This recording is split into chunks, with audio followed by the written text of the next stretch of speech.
gets a lot of credit, like in the underground hound world. A lot of guys know him, and like we'll roll up, people will be, oh my God, that's Travis Potter. You know, mainstream, people might know him, but in the underground hound world, he's definitely like idolized.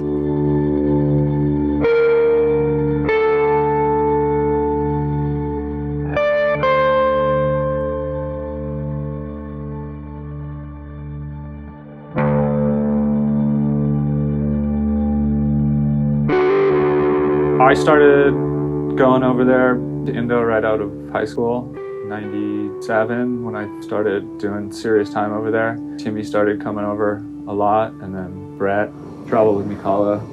I think, you know, like Indonesia to Travis was everything, you know. He spoke the language perfectly, he adapted to the culture. Never really had a plan. Sometimes we would just document and then compile stuff for a couple seasons, and then it's like, oh, we could link this up together, and it would kind of tell a storyline. With Second Thoughts, it was a bit more planned out, you know, of like, okay, we're gonna go camp out. I met Travis Potter in 1999. We made Burning the Map, and then the second movie was called The Ombak. We went on our first boat trip, and it cost us so much money. For Second Thoughts, Travis said, we're not gonna be able to pay all this money.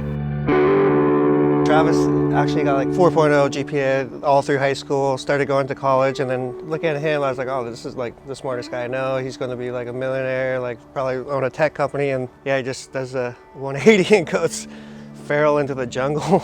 I think he got to a point where he's like, he'd rather go hunt barrels in perfect ways with no one around. I think he started going feral because there's a lack of money in his bank account. Ended up linking up, doing an Indo trip together, and then it just became another trip, longer trips. We'd go for a month, and then the next season we'd go for like 3 and then 6 and keep it going. He's always had like unique concepts and ideas for trips, and he's knowledgeable, smart, always wondering like what's around that corner. Oh, the direction's this way, let's go over there. Like, you know, we're young and traveling on nothing really, like saving up a little bit of money or just cash advances out of the credit card. At the time, we all had a little travel fund that would basically cover our plane ticket. You know, we'd come home and just all of us would work and save up as much as we could or pay off our credit card debts.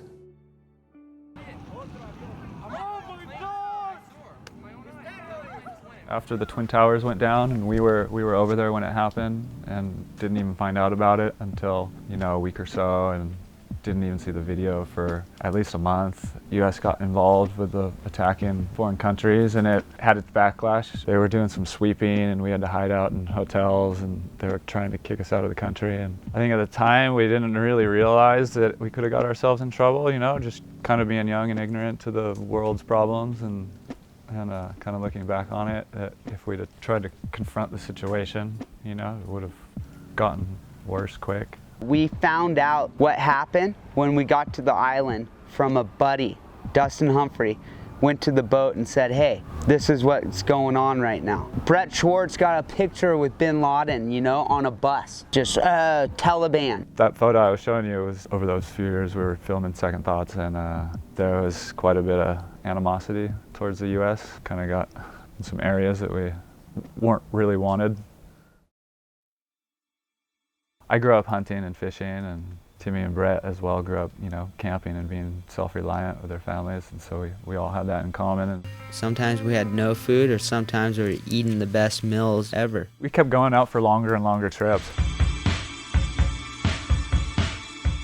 Instead of bringing out boxes and things, and meat doesn't last, and so we would bring live chickens and brought the goat. It didn't seem like too big of a thing at the time. It was just, you're actually killing something for food in front of your face, or if you're hunting, you know, you do have that appreciation that that animal's giving its life unwillingly for you to survive. It was pretty much a gnarly experience. Like, that 10 minutes after we did it, me, Travis, and Brett, we weren't normal.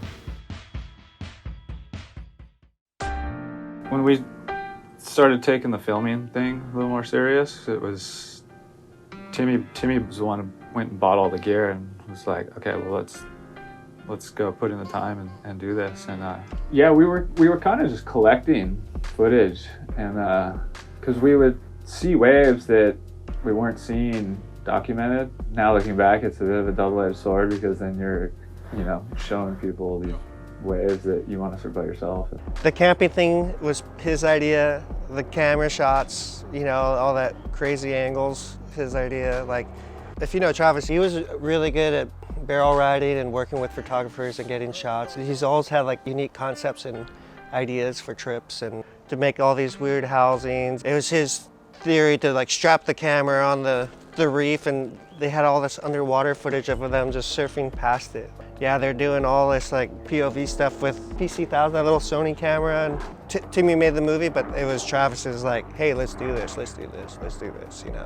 We started experimenting with the camera angles and wanting to get stuff that people hadn't seen and kind of trying to follow Greeno's steps and filming inside the barrel. We were doing all our own filming at that time and just trading off. Sometimes someone would sit on the beach, film, and take turns surfing and experimenting with board cams, holding it, and you know, it was all pre, you know, modern day stuff that's this big. So your big cameras and housings and having them hit you in the face. Travis has been thinking about angles and shots in a point of view for years.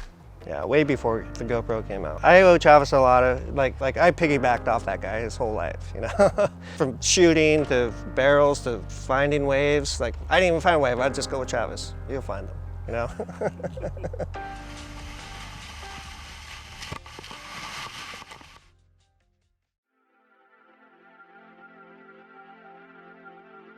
Yeah, I mean, you think about your own mortality for sure when you do that kind of travel, whether you're willing to put yourself in those situations that could take your life from you. No, I don't have malaria. A lot of the places where we're going, like, there's no reception and stuff. You just kind of like, hey, if we're not back in 3 days, maybe wait another day or two and then. I've always been the one to get bit by mosquitoes a lot. I can't really pinpoint any time that I can say it was like, oh, that's when I got bit.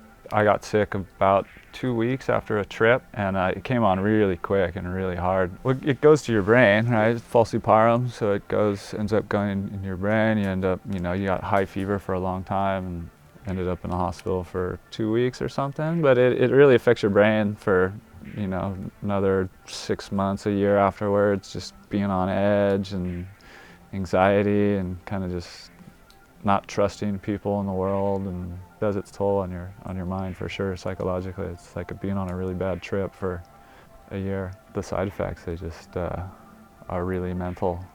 When Timmy got staph on his brain, they ended up having to cut part of his skull out and replace it with a synthetic piece. You know, he's really lucky to be alive from that. Where is Travis Potter? That's a normal question. So Travis is always floating. So I managed a beer company in Bali for a little while. Travis was in Papua New Guinea the last couple of years helping refugees. His job was to like take them paddleboarding or help them, you know, because they're good people, they were seeking asylum. Then he started doing a lot of fishing trips. He's always talked about getting his captain's license. I think he's accomplished that now. And he's always said he's gonna get his captain's license, so he finally did it. For the last 15 years or something, I've kind of been, all right, I'm gonna get my captain's license and head off and, you know, explore waves. And it's taken me a lot longer than a lot of people, just because in my head, I need to go get barreled.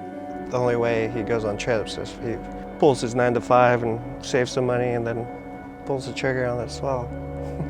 I'm sure he wants to go back, just talk about, oh, you see that swell on the map? 180 hours out, what do you think? I'm like, you're not going anywhere, guy. Like, why are we even talking about this? He's working on a boat and they're going down to Baja for like 3 weeks or something. That's what Travis Potter is. I have that need to be on the water, and if I can't be in the water surfing, I need to be in the water doing something else. So why not do something that I can make money and be on the water?